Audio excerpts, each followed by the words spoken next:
Video, we're going to look at using the vanishing point filter and the lens correction filter. But first we need to make sure our files are organized correctly so that later on we can use the gallery folder to do the last step of the lesson. So let's first make sure that the portrait final PSD file is moved into the gallery folder. So go ahead and move that in. And then go into the mission folder and make sure that your 3 JPEGs, mission 1, 2, and 3, the JPEG images are moved into the gallery folder as well. So you can right click and cut them, go to gallery and paste.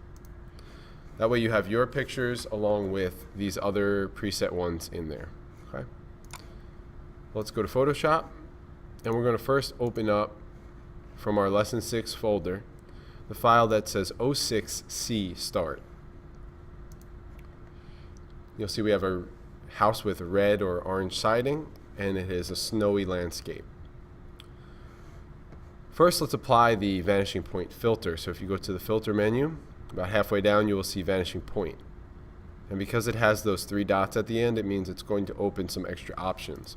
In this case, we get a lot to work with.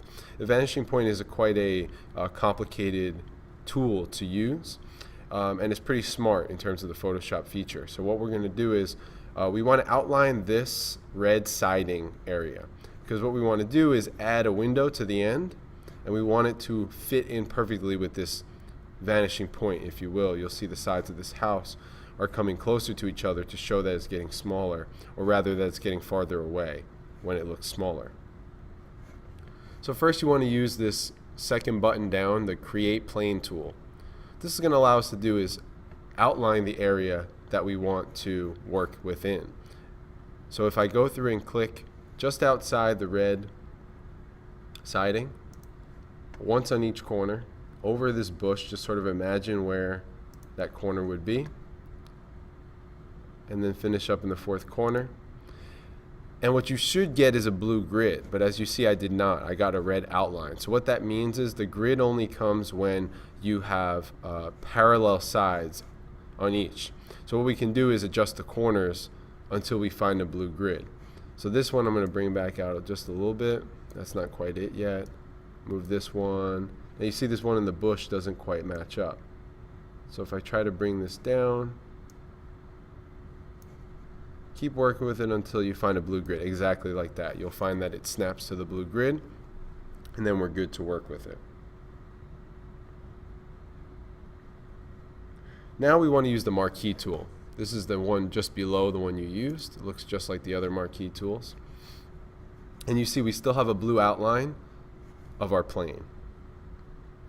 So let's make an outline around, well, let's first change the feather to 3. Let's make sure the feather is at 3 to make for a smoother edge.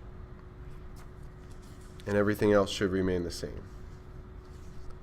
Now let's make a selection around this middle window, and it just should be a little bit larger just so that it'll encompass the whole thing.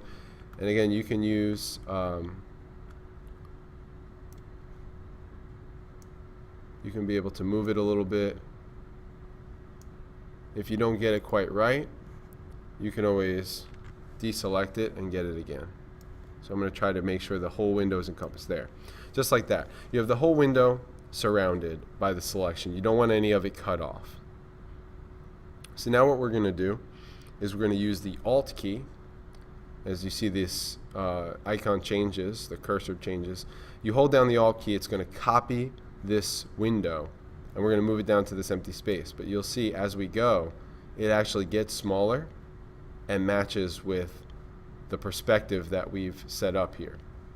Another thing you can do is while you have it here, hold not just the Alt but also hold the Shift key. What that'll do is it'll keep it on exactly the same level as it was so that it matches with the other windows. But you can also adjust it yourself. I'm going to leave it there. So now we have a 4th window, and it looks realistically placed along with the others. Next, we're going to use the same method to take some of the siding in between these 2 windows here and cover up the wreath in the middle. So create a selection, use the same feature, the Alt and the Shift, to move it down, and as you see, it doesn't quite fill the whole wreath. So what you can do is move down and choose the transform tool on the left side. And now we have some handles here. All we need to do is stretch this out to the edge of the window. And now you have that part covered up as well.